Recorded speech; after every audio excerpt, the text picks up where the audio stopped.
Today. We're going to go and get started. We have a great conversation that's going to take place right now. But first off, thank you so much for joining us for our panel.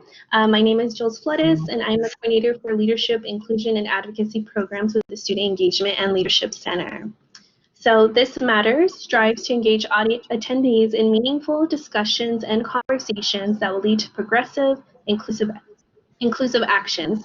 Today's topic, Black Lives Matter, will focus on the impact of racism and injustice in the USA today. So before we begin, I have a few housekeeping rules I would like to go over with everybody. So I encourage the audience to be engaged and actively listening throughout the event. Please make sure that you're being respectful as we go through this conversation.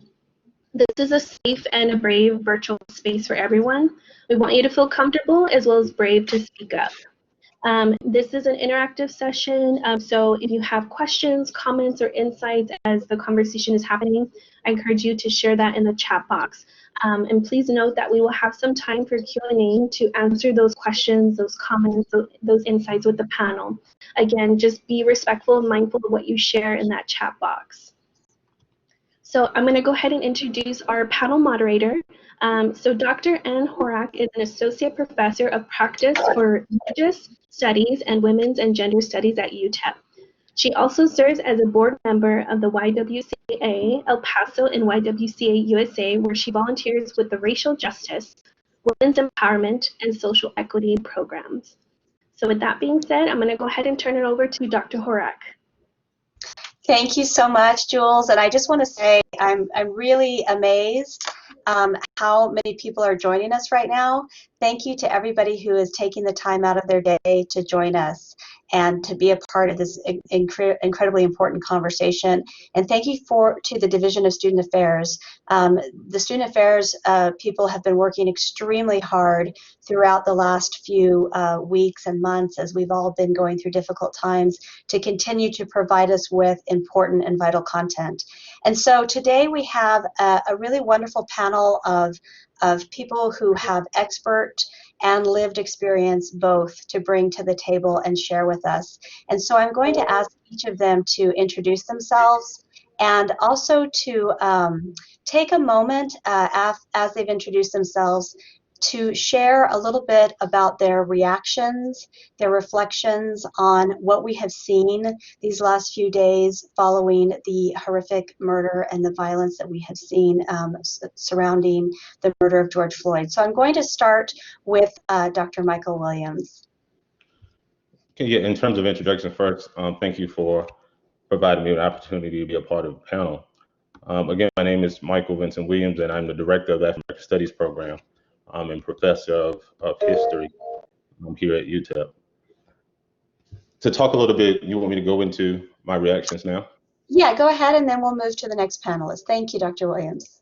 Okay, in terms of my reactions to what has occurred over the last week, on the individual perspective, it is one of anger, frustration,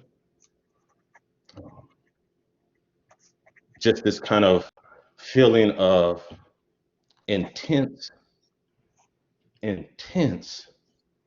disgust that this can happen. That's on the personal perspective. I have 7 sisters and 3 brothers and 2 daughters.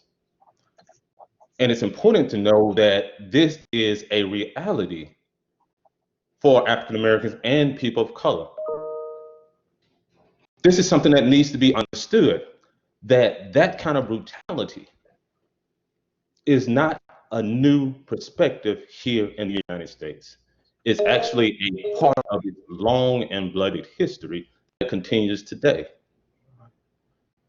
And so when I saw that, and I'm from Mississippi, and so when I saw that killing, when I saw Mr. George Floyd screaming to be let up, begging that he couldn't breathe, calling for his mother, that was a symbol of the systemic racism and problems that make up this country that's based upon institutional racism and white supremacy. And so that was my initial reaction.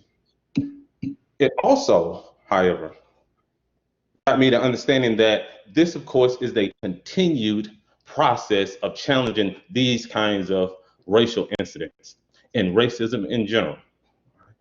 And so it's something we have to continually think about. How do we approach these issues? How do we make sure that this doesn't happen again? Because it will. And so that was my initial reaction of frustration and anger, and then decided how we can best move forward with trying to challenge these types of systems. And so I know there's some other people want to talk too, but that was my initial reactions to that.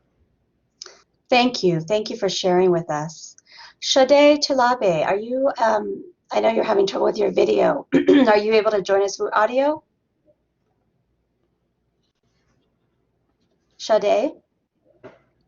It looks like she got pushed out, and she's trying to rejoin right now.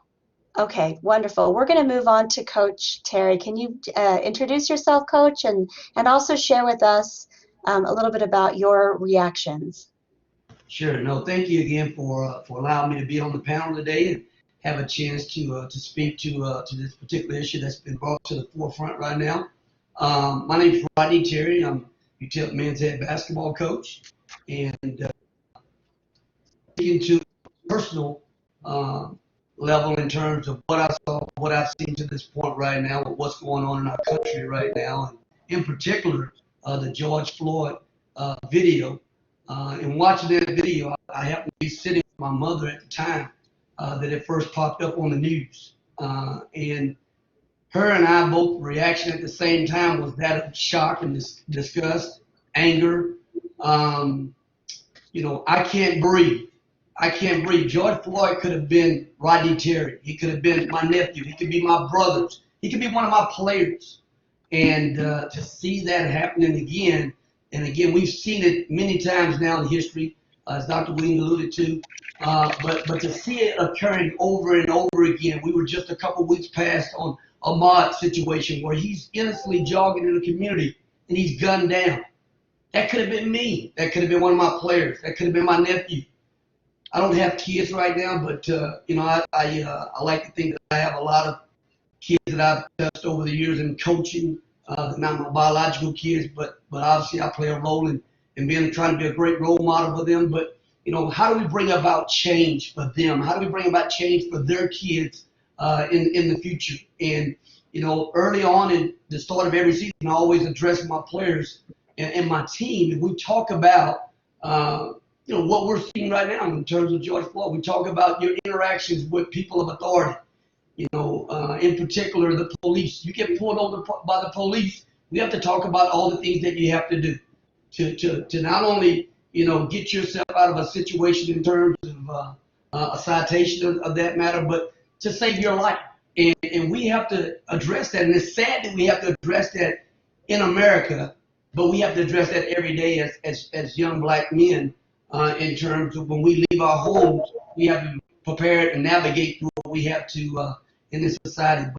But to answer your question, it was you know, it was a lot of disgust, anger, and frustration. But more importantly, what can we do to move the needle in terms of trying to get people to understand that enough is enough? No more lives at the hands of police. And we're not saying all police are bad. There are a lot of great policemen in this world that do a great job of protecting you know, us and do their job at a very high level. But the bad apples, or the apples that tend to do things that are wrong, and we visibly see it's wrong now, you know, they need to be persecuted, and we need to make sure that there's justice, you know, and there needs to be an even playing field in terms of, you know, what's happening out there in America right now. Thank you. Thank you for sharing those thoughts. And Sade, are you there? Hi, yeah, can you hear me? We can hear you. Can you? Okay. Great. We see you too. Can you introduce yourself? Tell us a little bit about the things you do at UTEP, and then also if you could share your reactions to the last few days. Oh, hi, everyone. My name is Sade Talabi. I'm the president of the Black Student Union. On campus, we do all sorts of events. We have things close to home like block parties and game nights and barbecues and stuff like that. And on a bigger scale, we go to different universities and learn about leadership and Black togetherness, like at NMSU and UNM. So we try to do a variety of things around campus, on and off. And my feelings toward what's been going on have been disgust and rage, honestly. towards the police's actions and towards the words Donald Trump used to describe the protesters. But at the same time, I feel pride and joy in my community, in Black people everywhere and other communities of color, because you can see from what's happening, people are standing up. Everybody's finally on, or most people are finally on the same accord. Enough is enough. And we see all over the United States, all over the world, people are finally starting to wake up and act on change. So it's a beautiful thing to see. So it's kind of bittersweet. Thank you. Thank you for that perspective as well. Dr. Pineda, are you there for us? I am, yeah. Great. Will you introduce yourself and then also share? Sure. I'm Dr. Richard Pineda. I'm the chair of the Department of Communication and the director of the Sam Donaldson Center for Communication Studies here at UTEP. The course of the last week or so has been one really awash with sadness, not only to see the pain experienced in Minneapolis with the killing, but also to see the anger and the rage of folks that I think is rightly coming out at a time when I think we are dealing with a number of institutional issues. I think Dr. Williams pointed this out. This comes at quite possibly the worst time as we're dealing with this COVID-19 pandemic, which has uniquely impacted minority communities, continues to have a tremendous impact on the way that minority communities function in the current economy. And so it highlights, I think, one more disparity that is, quite frankly, the sadness in the disparity is made worse by the fact that so much of where we're at now could be avoided and so much could be structurally changed. But it gets to the heart of the issue, and something that I hope we'll talk about this afternoon, which is the idea that the inequity that's being faced right now by African Americans and by people of color is systemic. And Dr. Williams referenced this, but I mean, part of the challenge is that you have entire systems, whether they are legal systems or philosophical systems or educational systems, quite frankly, that are premised on assumptions that are ultimately racist or ultimately are driven to exclude minority voices. And so the challenge is that we have this anger that is growing, and it is not misplaced. The end result is problematic for a number of reasons, but at the end of the day, what you are seeing and the relationship that you're seeing to these power structures is the sense of people that are frustrated and angry and are pushing back against what seems to be happening. And I think this is the challenge. Something that always comes up in these conversations is the idea that we don't have a vernacular in the United States to talk about race or class. And so what ends up happening is, without having that language or those codes to be able to engage in those conversations, inevitably it's like multiple ships passing in the night, and not having that vernacular or a space to have the conversation, or the language to have the conversation, forget the space, then we continue to find ourselves in these spots. And I think about watching the footage of the murder and recognizing that it happens with alarming frequency, and a frequency that people are too easy to let ride and say that's just the result of one person or somebody who lost control of their power position. But in fact, this is systemic, and it's a problem, and it seems only to be getting worse. Especially in a moment when we're dealing with a pandemic, when we're dealing with economic disparity and social disparity. Thank you, Dr. Pineda. As you guys can see just from these introductions, we have enough material here that we could be talking for months on end, and probably should be, but we're going to just try to keep moving and cover a few things right now. And I want to return to you, Dr. Williams. You talked about how this act of violence was part of a history of racism in America, and probably something that will happen again. So can you, for a minute, talk a little bit about the history of racism in America and how we've gotten to a place like this? Yeah, I'd be happy to. This idea of racism in this country goes all the way back, particularly for African Americans, in terms of slavery. But it's important to note that when we start talking about race and what that means and who's over that and who defines these terms, it's important to understand where that comes from. And so this idea of what race is, comes from those who are in the majority, those who have people in power, those individuals who need to define a difference between people so that that can justify the inequality and oppression that they bring to them. And so when we're talking about people of color, there's this sense that they are somehow or another less than. And you need to have that on the record in order to do the oppressive things that happen. You know, you have to say that they are less than human beings. You go all the way back to slavery. They are saying we're not enslaving human beings, we are enslaving people who are less than. Now, I'm not saying this is accurate, but this is what you have to do. If you want to take away Native Americans' land, you have to say, I'm not dealing with human beings. I'm dealing with a group of people that's less than. Right? That's the issue of racism in America, and it's everywhere in terms of the whole entire system that's there. Like Pineda said before, it's in the educational system, it's in the judicial system, you know, it's in how we teach our children, you know.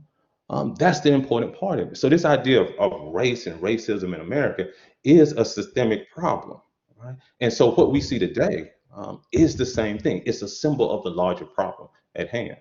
Then becomes, well, how do we deal with that? And so every day that I'm talking to students, that I'm talking to community members, this idea of racism and what it means and how it impacts the country, it changes everything. Like I said before, people of color don't have the luxury of walking out of the house every day and just going about it the way they want to go about it. Right? You have to plan for these kinds of interactions. All right? When you go into school, there's things and problems that you're going to address. Right? When you go into work, there's things and problems you're going to address. Right? When you drive into the store, there are issues you're going to address. And so when we talk about race and what that means, it's a part of a larger discussion of oppression that needs to be addressed in terms of what we see today as well. Thank you. Thank you for setting that up and beginning the conversation on how those thought patterns get constructed. Sade, I want to turn to you, and you talked a little bit about the work that you do at UTEP with the Black Student Union. How do you think that young people today might view race differently than older people? Do you see a difference there? What do you hear from people your own age? I'd say it's not necessarily that there's a difference when it comes to looking at race, but there's a difference in how we've experienced it, younger generations versus older generations. I'd say, for example, older generations, let's say in the 1960s, were fighting for, the Voting Rights Act and Civil Rights Act. They were fighting for larger pictures. And I'm not saying we aren't as of right now, but we have it a little bit easier because those hills and mountains have been climbed, and what we have to do is finish the climb. So I wouldn't say there's a difference on how we understand race, but there's a difference in how we've grown up seeing it on TV, in the media, experiencing it. And how do you see young people reacting to the current events of the last few days? Most of what I've seen has been togetherness. This is the most I've ever seen people come together so quickly, so fiercely, so passionately. Young people have been getting out before, but I feel like even younger people, 12, 13, 14, are getting out there as well. And it feels a little bit different than past incidents that have happened. So I would just say younger people are starting to stand up in droves more and more. So that's a positive development to a horrible situation. Yeah. Coach Terry, I want to turn to you. You said that, looking at George Floyd, he could be one of your nephews, he could be one of your players. In your role here at UTEP, what kind of things are you doing? What kind of conversations are you having with your players, for example? Well, we had yesterday, we had a 2-hour Zoom meeting, and, prior to everything, happening a week ago, we had talked about that we were going to have Zoom calls in regards to basketball and start trying to get some of our guys acclimated to some of the things that we're going to be doing from a basketball standpoint. But and really, yesterday was a day was supposed to be scheduled for basketball. But as it turned out, with everything that's kind of in the forefront, things that are going on right now, I said to our guys, it'd be very remiss of us not to talk as a team and get better today as a team and understanding race relations to get as a team today, as opposed to talking about basketball. Well, plenty of time to talk about basketball, but let's talk about race relations as a team. Let's get to know each other a little bit better in terms of who we are. Let's get some different perspectives on the different lenses that each of you as teammates see things. What are you seeing right now? What are you feeling right now? Do you see color? We all see color. You can't hide from the fact of seeing color. How do you feel about your color? Okay, and I educate and work with young people that are people that individuals that have a great presence. So they're not going to hide from anyone. They're 6'3", they're 6'5", they're 6'9", they're 6'11", and I often I asked the question yesterday in terms of being black in America, and you're 6'10". How does that make you feel? How do you see the reactions around other people in terms of your physical stature? And again, I said that earlier in regards to George Floyd, because George Floyd came from the same kind of neighborhood that I came from. I grew up in an all-black neighborhood, and we weren't exposed a lot of times to the other side of town until we had to go over there. And when we did, a lot of times it wasn't pleasant interactions. Sometimes as a youngster myself, there were times that we were ridiculed, we were called the N-word, and you racism early in your life and had to understand what that was all about. We talked about yesterday, what is racism? But I think it's really important that we have uncomfortable conversations. I think it's important that guys express, we all come from different backgrounds and how you're raised, the socioeconomical status that you have as well. But we can all learn from each other. Okay, and if we're going to get past this and truly make change, then we all have to be in this together. I'll applaud the younger generation and their activism right now in terms of being active, and they're out protesting, and they're trying to do it the right way and trying to be peaceful in their protest. I challenged my guys yesterday to also being a part of change or have an opportunity to be able to do that is who's registered to vote on here. We got to, when it comes time for us to make change and put our voices and actions in place, then we've got to be registered to vote. We've got to do it at the state level, the local level, and as well as the national level. But you have to have an active voice, and you have to be a participant in that to be able to have a voice. If you don't do that and exercise that right, that so many people over the history of our country sacrificed, they gave their lives for an opportunity for us to vote. But again, I think the protests are great as well. But I posed a question to our guys, and I'll leave with this here. I don't want to take up time. I posed a question to our guys. Racism is here right now in our generation. Do they think that racism will leave or not be a part of the remainder of their lives? But what about your offspring, your children's lives? What about your children's life? When will racism ever leave, not only this country, but the world? And we had some interesting talks in that regard, but we're an institution where, again, we had a chance to make history. Coach Haskins was someone who showed courage to make change. He put 5 black starters on the floor and changed, obviously, athletics in this country. It also changed, and it was also a part of the civil rights movement as well in terms of what, the timing of when it happened. So there's a lot of history. There's a platform for a lot of us to be more active and more involved, and I encourage my guys to be involved. My guys right now are spread out all around the country. We don't have them here in town locally right now. And I said to them that I would never be one in position to say, hey, you shouldn't go out and be a part of what's going on in your community. If you feel moved and touched to go out and be active, and you want to get out and protest. Okay, get out. Have your voice heard. Okay, do it the right way. Don't put yourself in harm's way. Also understand that we're in a pandemic right now as well, and we're going through something as well that we're having to deal with in terms of your safety as well. But I encourage my guys to be active, be out and be a participant, but be careful along the lines. Thank you. That's important guidance right now. Be involved, but be careful. I don't know why I'm echoing. Dr. Pineda, you had talked about we don't have a language to talk appropriately about issues like race and class, and so it's difficult to address the systemic, institutionalized nature And Coach Terry was bringing up at the end the activism that we're seeing. Are the protests a way to try to have a language to talk about race? And can you talk a little bit about how the activism we're seeing maybe fits into some of the issues you were raising earlier? Sure. I think that the challenge with trying to find this vernacular and to try to find words to talk about what's going on, I think have to really be grounded in a historical understanding of what's happening. And so I think it's really easy. A lot of people will say, that things are okay in El Paso, or that this is blown out of proportion.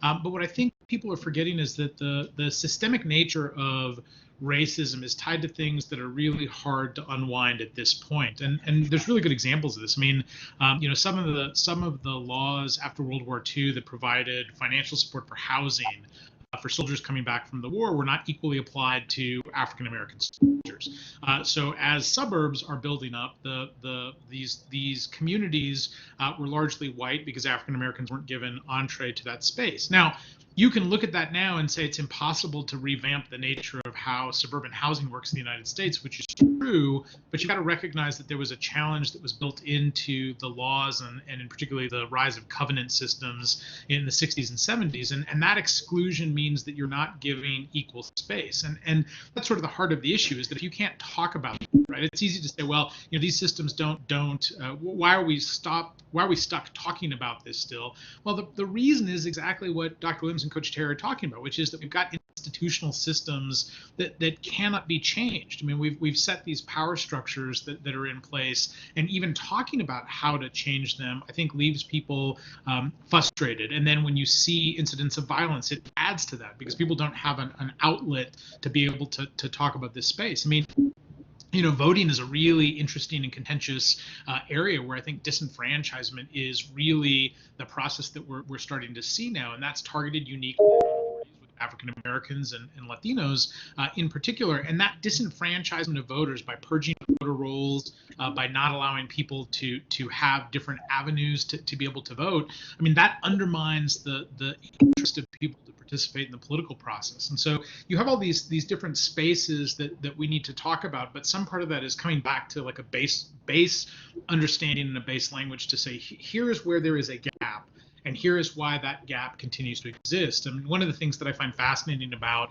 affirmative action in education in particular is that the United States military is actually one of the largest proponents of affirmative action. Every time there is a national affirmative action case that shows up in front of the Supreme Court, the commandants and the heads of every one of the service academies writes an amicus curiae brief that says that affirmative action is crucial. And what they do is they go back to the data from the Vietnam War that indicates an officer class that was largely white that undermined the structure and the discipline of the military as a whole. And so to this day, the U.S. military pushes for affirmative action because they recognize that if you've got diversity, but you put it into a space that has no flexibility to deal with that, what you're doing is asking for a crisis to unfold. And so I think there's plenty of spaces to talk about this. I think part of the challenge is the toughness of this. And I think this is exactly what Coach Terry is talking about, that there are tough conversations that require people to be willing to listen, and that those conversations unfold organically, and that the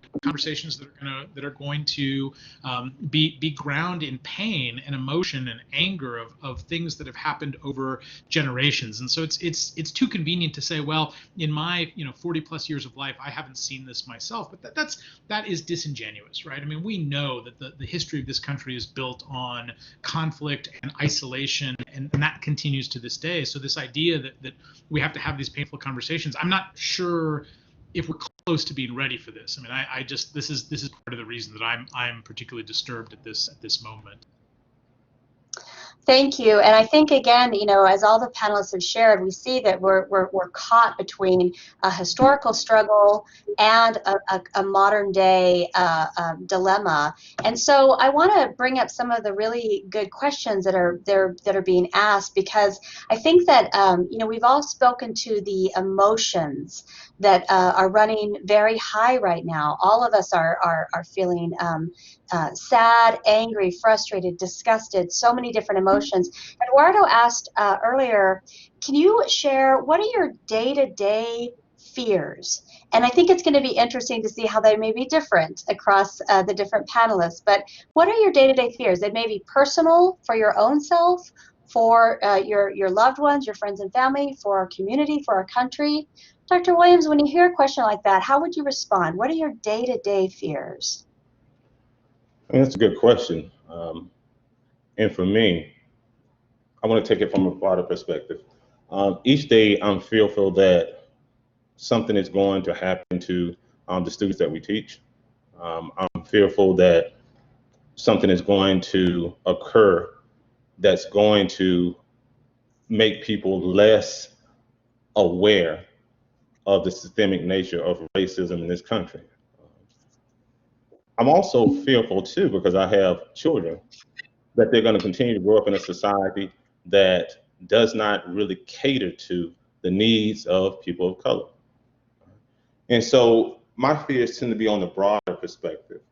I think this adds to what was some of the comments too in the kind of the chat box. One individual too, who asked the question about how can I speak on these issues of oppression when I don't experience them based upon my status. So I want to address that too, because my status has nothing to do with how society sees me.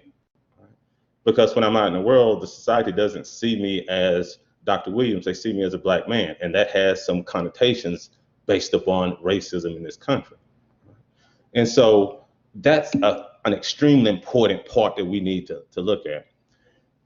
And so I want to be just real honest right now, because I've tried to address these issues, but be really, really honest and raw, is that as a Black man in this country, when I walk outside of my house, there is no guarantee that I will come back the same way I left, if I come back at all. I've had police officers who pulled guns on me. They didn't care if I had a PhD. That wasn't what they saw. I've had the same thing on my family. I've had students who've gone through those issues as well. In addition to that, there are also the institutional problems that make it difficult, that make it fearful what's going to happen to you when you get out in the world. We got to be honest about that. The idea that we don't see color is not something we're going to be able to lay our hat on anymore, because that is a real reality. Color is a part of this country. Right? And so that is a continued fear. What is tomorrow going to bring for those who are marginalized in society? Because it can happen very quickly. Right? We just saw that with Mr. George Floyd. That happened very quickly. We saw the issues that happened here in El Paso when suddenly people were behind fences and cages. That happened quickly. And it's not anything that's unheard of. There's no difference between what happened to Emmett Till in 1955 and what happened to Tamir Rice, 12 years old, who got killed as well. The church bombing in 1963 and the shooting that happened in Emmanuel AME in South Carolina. There's a thread of violence that we have to deal with on a day-to-day basis as people of color. And so for me, what's the fear? The fear is, how do I conduct my daily business in a way that brings integrity to all those people who have fought and died to try to change this country? And so that is a fear. How do we do that? And then make it make sense and make it accurate and still deal with the other things that go on the side, like the threats and all that come on. And so that's kind of when I'm looking at fear. All right, it's an internal one, but it's also an academic one and a humanistic one. All right. And so that's how I got excited about that. But I want to open it up for other people who can talk too. But that's the issue that we need to address. We need to take the blinders off and say, look here, there is some horrid things happening in this country, and turning a blind eye to it is not going to solve them. No, don't apologize. Thank you for sharing. I mean, if that raw emotion is the truth of what we're dealing with right now. And I think so many people don't just realize how real this is for so many of our brothers and sisters. So thank you very much for sharing. And Sade, I want to ask you as well to talk a little bit about what are those everyday fears? Again, however you want to interpret that question. Personally, for me, everyday fears consists mostly of my family and friends, the Black males I have in my life, that, you know, my nephew, my brother, my nephews, my brother could be in the wrong place at the wrong time and they be another say his name. I fear for myself and my friends. You know, every time I've gotten pulled over by a police officer, it immediately brings a wave of fear over me. And I'm afraid that, you know, my children and their children will have to deal with the same thing. I'm afraid that, you know, all the work that we've been doing, all the work that our ancestors did, all the work of the civil rights movement will be in vain because we'll still have to be protesting these injustices 10, 20, 30 years from now.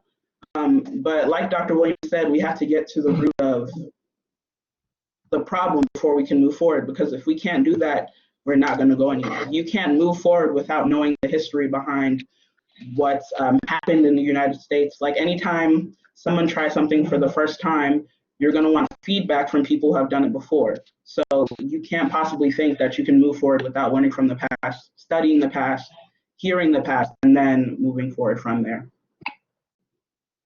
Thank you. Coach Terry, you talked a little bit about this already, but can you share with us a little bit more? What are your fears? What are your I think my day-to-day fears a lot of times is predicated on the safety of my players. You know, and am I doing enough to educate those guys to be prepared to navigate through what they have to experience every day, being an African American male myself, and understanding the shoes that I walk in every day. You know, I think it's important that you share your experiences that you've had with those guys, and hopefully educate them to be in a better position to be able to deal with or cope with things that they may encounter from a day-to-day perspective. From a personal standpoint, I think a lot of times, you know, when we get back to talking about racism, you know, I think when you're young and you're a young person growing up, you don't really know what racism is. I mean, I'm talking about when you're 5, 6 years old, you're taught to be a racist person or have racism towards someone else or discriminate against someone else. You're taught that, you know, and being a young African male growing up, you know, I got a chance to see a lot, you know, and that again, it kind of shaped my views and shaped how I go about my day-to-day business in terms of navigating through things as well. Dr. Williams alluded to the fact that, you know, you take status out the window when, you know, in our community here, you know, I'm the basketball coach here at the university, but when I go into a different city, I'm in Houston, I'm in Dallas, I'm in Minnesota. I'm not, you know, I'm still the basketball coach at UTEP, but, you know, if I'm driving a car down the road and I get pulled over, I've got to be running through my mind real quick my checkpoints on how am I going to handle this situation here. I talk to my players every year about how to interact with authority. You know, put your hands up, put your hands on the deck, put your hands out the window. You diffuse a situation in communication. It's all communication in terms of the interaction I'm going to have with that person of authority before he even approaches my vehicle. He comes in and he asks me for my license. When I was younger, you know, I remember vividly my senior year in high school, I got pulled over and my uncle was in the car with me, and you know, there was fear invoked in us by the way, you know, we were approached in our conversation with the policeman, and you know, he put us in the back seat, you know, put handcuffs on us, and he proceeded to really interrogate us for a good while about something that we weren't participating in. He said, you know, he was like, hey, why, you know, what are those seats in the car there? Are those marijuana seats? We're like, we don't smoke, sir. We never smoke. Those are rocks in the floor there. Those are not seats. There are no marijuana seats in this car. This is my dad's car. And you know, but to go through that and to have that kind of fear put in you, you always still, even as an adult now, still have that fear when I get pulled over. My interaction has to be a very positive interaction, because not only could I get a ticket, but I could also lose my life. So getting back to what I said to my guys in terms of, you know, your interaction with policemen, and again, please, I'm not trying to say that all policemen are bad. We've got great policemen, not only in this city, but in this country, but we do have obviously some apples that don't always do the right thing. But, you know, if the officer asks you for your license, You need to give your officer the license there. Okay, and again, you have your hands up. If your license is in your wallet or in your glove compartment, let the officer know, sir, I'm reaching for my license right now. Because again, you know, you make one wrong move, the officer, you know, you're subject to lose your life just reaching to get your license. And it shouldn't be that way. That's not right. But that's what we're having to deal with, and that's what we're having to prepare ourselves with when you talk about the fear of everyday living, okay, as a black male in this country. You've got to be able to navigate and almost be on the defense, you know, 24/7, as Dr. Williams alluded to, in terms of being able to get back to your home. We're in a very loving community here in El Paso. We have great people here in this community, again, that I think treat people the right way on a regular basis. I haven't had any negative encounters here myself personally since I've been in El Paso. But again, you know, as a young black male, you have to not only, again, educate the young people that I work with every day, but also my brothers, my sisters, my nephews, in terms of how they need to navigate through, you know, our society every day. I'll leave one other quick story. A lot of times, you know, we take off our position in terms of what we do, but I like to bargain shop. I'll bargain shop around a little bit and everything, and I found this really nice piece that I wanted to go get, and I found a really good deal on it, and I went to purchase it, and I purchased it, and but with this situation here, you have to put the product on your front porch, and I wasn't in this city. I was in another city, and I was going to a predominantly white neighborhood to go and get the merchandise, and I had to think as a black man, I got to go on this porch right now. They may not really know that I'm, you know, a neighbor may not know that I was given permission to go on this porch and pick up this product that I purchased, and I'm going to put it in my car and leave. But they don't know that we've had that transaction occur. But I had to think about that in America in terms of I'm going on someone's front porch that I've already had a transaction with to pick this up. Well, I shouldn't have to think that way. That shouldn't have to be a thought that runs through my mind on how am I going to navigate getting from point A to point B to pick up this product and go back home. But I had to think about that because I knew the surrounding where I was and what I was doing. And again, it just puts things in perspective. And, we've got to make change. Change has to come. Yeah, thank you. Thank you for sharing those stories and the insight into the everyday interactions and how they are shaped by racism. And Dr. Pineda, how about you? What are some of the everyday fears that you think about and struggle with? Sure.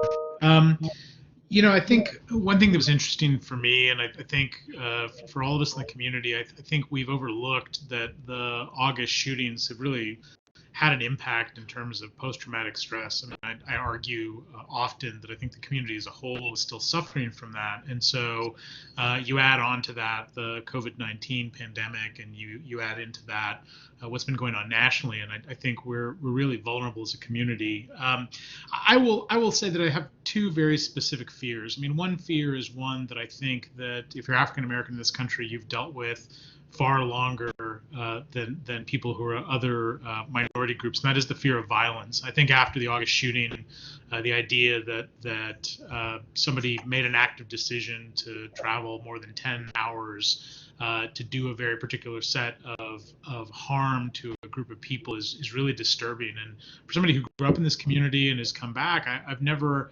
had that sense of fear, but in that moment, as we sort of dealt with the shooting and the period afterwards, I found myself incredibly afraid. And it's important to be reflective about that and think about what somebody who's African American goes through on a daily basis because of that difference. And I think the second fear that I have is closely tied to that, which is that allyship.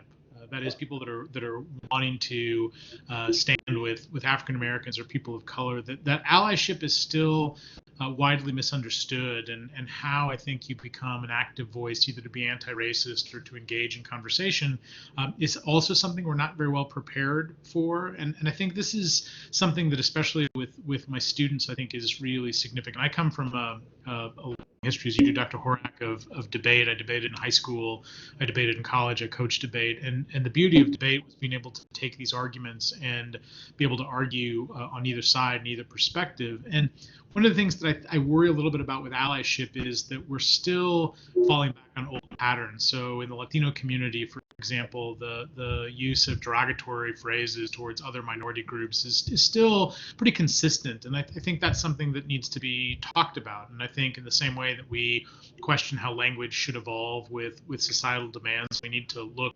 inside groups. I mean, being Mexican American, that's something that I think about a great deal. I think it's worth having that conversation. I also think the other issue here is this question of intersectionality, which is, I think, something that we really need to get a grip on, which is the idea that it's not just as simple anymore of binary division. I mean, as a professor and as somebody who tries to advocate for students, we live in complex worlds with students who are grappling with identity questions. And so not only do we have to talk about, for example, the space for Black and brown relations, but we also have to fold in conversations about being LGBT and what that means in relationship to these different questions. And it's tough because I think the natural impulse is we don't like change. We don't want to face some of these things up. We want to say, look, everything is okay because I haven't experienced it, and if you've experienced it, well, that's too bad for you, but I'm pretty sure everything is okay. I think the first real step in having these conversations is saying, look, it's going to be uncomfortable, and there are histories from different perspectives that are unique, and that people are dealing with those things in very different ways, and there is targeting, and there is a sense of social isolation. And I think it's important to make those examples as real for groups like our students, or as Coach Terry points out with his players, to say, look, this isn't just as simple as you're going to make your way through the world, and just because something hasn't happened to you doesn't mean that that's not there. I mean, I think that question of experience, I think that question of understanding that perspective, we talk about standpoint as being really significant. This is never, I think, a conversation where somebody has to walk away from it and say, oh, I've totally changed my perspective. I now think of the world in a different way. In fact, I would challenge anybody who walks away from a conversation that does that. What a conversation like this should do is get you to open up some space to say, is there a possibility that the way that we look at the world is not balanced and not equal? And if there's even a slight bit of that possibility, whether it's tied to race or class or even where you live in the country, then that's the space for the conversation, right? And that's the other thing that I think is super important to remember. And the thing that I guess maybe my last fear, and I'll give it back to you, but is this fear of we need to move on this as quickly as we can. And I'm reminded, James Baldwin talked about this in one of his last television interviews, where he said, how much time, my kids' time, my family's time, my predecessors' time. And I think that's right. I think we need to move on this to have these conversations. But the conversation isn't transformative in the moment. And that's what people need to remember, that it's not you're going to have this conversation with us right now and the world changes. It's about starting these dialogues and engaging and at a moment at least suspending some disbelief or your particular standpoint to engage with somebody else. Those fears for me, they grow, I think, larger. Yes, thank you for sharing and for bringing up all those points. And because we're becoming short on time, I want to ask for this last sort of round of questions. Ruby brought up the question about the racism that she sees sometimes at the Latinx community against the Black community. And, Coach Terry brought up sort of the idea of kind of El Paso exceptionalism. And we all have been there before. El Paso is different from any other place. And the problems in other cities don't happen in El Paso. But unfortunately, we know that's not always the case. As Dr. Pineda brought up, we ourselves have been the victims attacked by a white nationalist.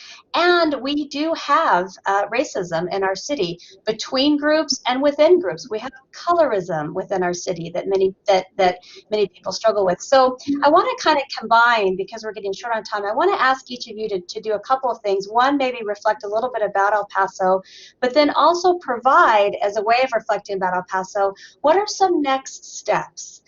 What can we, you know, we're all frustrated and angry and hopeless sometimes. What is something we could be doing as next steps individually to contribute to trying to the change that we've all talked about is so very necessary? And Dr. Williams, I'd like to start with you again. Okay. Yes, as you pointed out, there are issues here in El Paso. There's a lot of good here, but there are racism that happens here. And so in terms of next steps, I think it's extremely important that we really understand the communities that we're a part of and that there's some connectivity there. And to understand what oppression really looks like, not only here in El Paso, but just internationally and globally, you know, and nationally, what that looks like. And once we start to look at that, once we start to say, okay, what does this system really do? All right. What are the problems that are inherent in it? All right. And how does it affect my community? All right. When we start looking at that, then we begin to see that there's some commonalities to that issue. All right. And so in terms of next steps, I think it's important that we learn as much as we can about the nature of oppression, as much as we can about what it means to individuals who suffer under it. I think it's important that we also look at oppression and racism on each and every level, right? Because we need to stop this idea that there's big racism, little racism. You know, it's all stuff that we need to address, right? That we need to understand, and that we need to feel comfortable with the fact that we are uncomfortable. We should be. Right? And so I think that's an important part of how we look at everything that affects us here in El Paso, but also around the country. You know, what is going on down in the barrios? What is going on in the African American community? What are these issues that each group face? You know, and how can we best approach those? How can I what can I bring to the community to help ease some of the issues that are there? How can I work with community leaders to address some of the problems that they have? These are the things that I do. Right? Everywhere I go, I'm always trying to be connected to the community itself and then work through that. How can I assist the kinds of resistance strategies that are already playing out here? Right? And so I think that's an important next step. This idea of hope. Well, hope is in the struggle, you know, that things are going to change because I'm going to do everything I can to make sure that it does. And that's maybe on different levels. You know, everybody may not be on the same level, but everybody has something that they can bring to the table. We need to figure out what that is. All right? And then I stop. Thank you. Yeah, thank you for that. Sade, what about you? What do you think about, you know, El Paso, and then also what do you see as some important next steps that maybe students at UTEP are already beginning to take?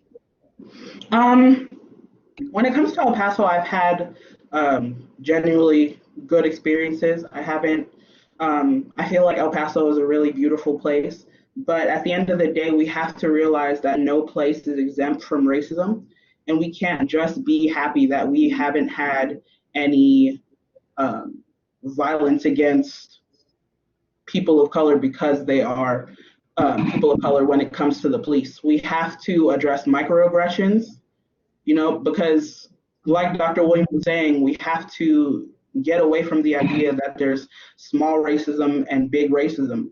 All racism is racism, and all racism is the problem. So we can't be complicit with, okay, nothing has happened yet, so let's just stay on the same turn. We have to move forward.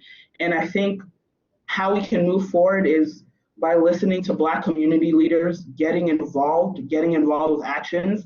I hear all the time people come to me when BSU is tabling that, oh, I'm white or Hispanic, I can't join BSU, or can I join BSU because I'm not Black? And it's always the same answer, like everybody is welcome to be a part of this organization and this change. We don't want just Black people to realize the problems that Black people face. We want everybody to realize the problems we face. We want all people to be our allies. So I feel like once we move in that direction and once everybody collectively shares that idea, that's when we can move the farthest forward.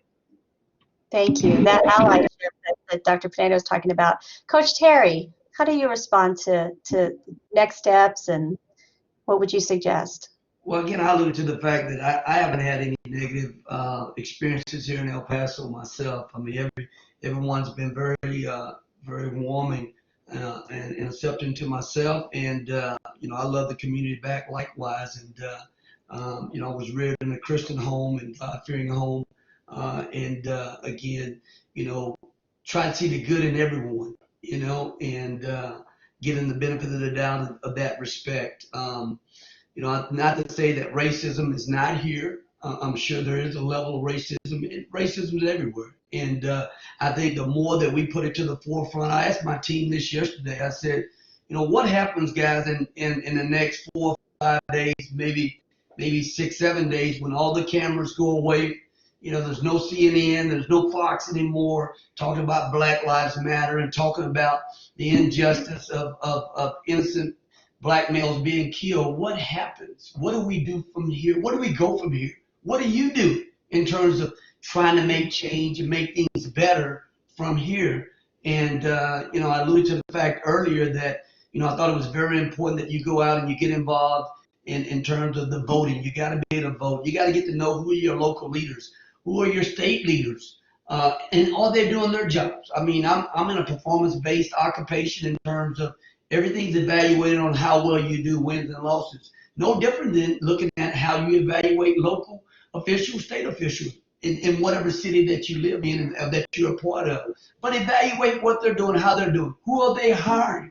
Are they hiring people that are going to help change in that community, whether it's through legislation, whether it's through police policies? Okay, what kind of change is coming about? Are they doing a great job with their leadership in that domain? And then you get to the national level. If you're not happy with what's happening on the national level, then do something about it at the ballot box. Make your voice heard in terms of the direction and change that you want to have happen, and be active in that. Go out and be active. When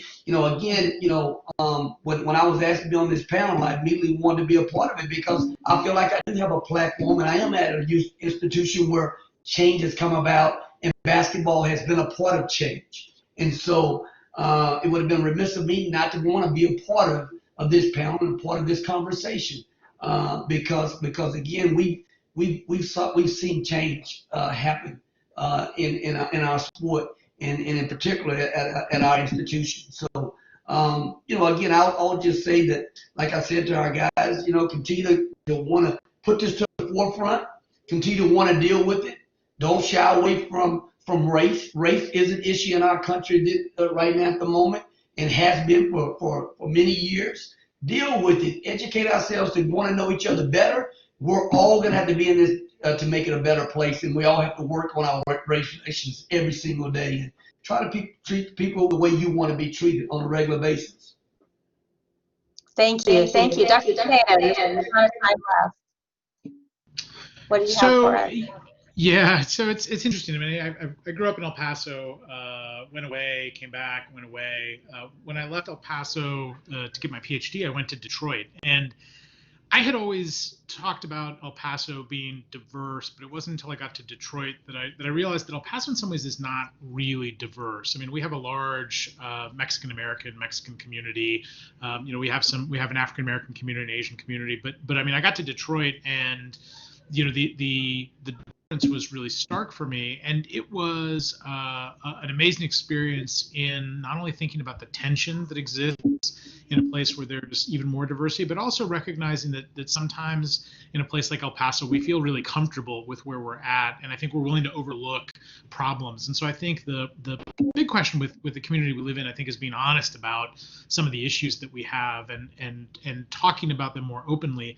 The thing that for me is a big takeaway, and I think for people that might be watching this panel, the big takeaways are this: racism isn't going to end, classism isn't going to end. I mean, these are going to be conditions that are set by the material world that we live in. So the better thought to what you can do and how you can do it now is not only to think about what the history of those conditions are and why we're in those spaces, but it's also about understanding the perspectives on these issues. I mean, no one should walk away from like this and assume that they understand even a small portion of how things are unfolding. But what that means is that it puts an affirmative pressure on each individual to educate and to understand and to determine what and how these perspectives come about. And if that means that you engage in work that you wouldn't normally engage in and read authors you might not normally read, then that's part of the process.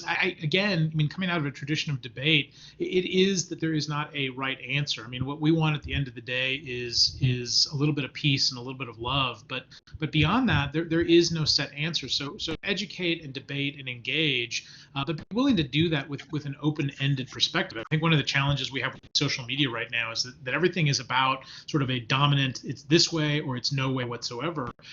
That's anathema for anybody who's been interested in debate, because the whole notion is that we can put an argument out there and we can debate the merits. And there's some arguments that are completely flawed out of the gate, but an honest conversation about that would very much begin this process. And I think that that's important. I think that at the end of the day, there's never been a more significant time, whether it is dealing with the pandemic or dealing with another flare-up of racial injustice, to take ownership of your ideas and to be willing to defend those ideas and to test those ideas, but also to be willing to change on those ideas. I think if people are willing to do that, then we can have some more direct conversations. We don't have to agree. That's it. At the end of the day, that's the beauty of this process. We don't have to agree, but we most certainly have to understand other people's perspective and their standpoint. If we can do that, then at least we have moved the needle and are making some progress. Thank you so much. Ashley just commented an hour is not enough, and you're very, very right, Ashley. There was many other great questions, many other topics that you guys are listing that we did not get to address. But I do want to say, in the time that we did have, thank you to the panelists. We have amazing faculty and staff and students at UTEP. Thank you for sharing your scholarly wisdom and your lived personal experience. Those are both important sources of knowledge and wisdom at this time. And thank you to the over 300 people that joined us in today's very important discussion. Thank you. Thank you, Dr. Horak. Thank you to our panelists for this amazing and powerful conversation. It definitely made us reflect on what's going on in the world. And thank you again for your recommendations and next steps. Hopefully that is very useful tools provided to our audience in attendance today. Just a few things regarding today's panel. We will be posting the recording on the SCLC website before the end of the week. So if you go to utep.edu/SCLC, that's where you will find that recording. I believe it's under Minors on Monitors. Also, just another announcement I wanted to make real quick about SGA. So we had members of the SGA that have been in attendance for our panel, and they invite everybody to, they invite the student body to reach out to sga@utep.edu to collaborate on how we can continue to turn the conversation into action. Again, if you're interested and want to turn this conversation that we just had into action, please reach out to sga@utep.edu. With that being said, we are a little over time. Again, thank you everyone for joining us. And thank you for your time to our panelists. Again, very much needed conversation with what's happening right now. With that being said, y'all have a good rest of your day. Be safe and take care of one another. All right. Thank you. Thank you. Bye-bye. Thank you, everyone. Bye.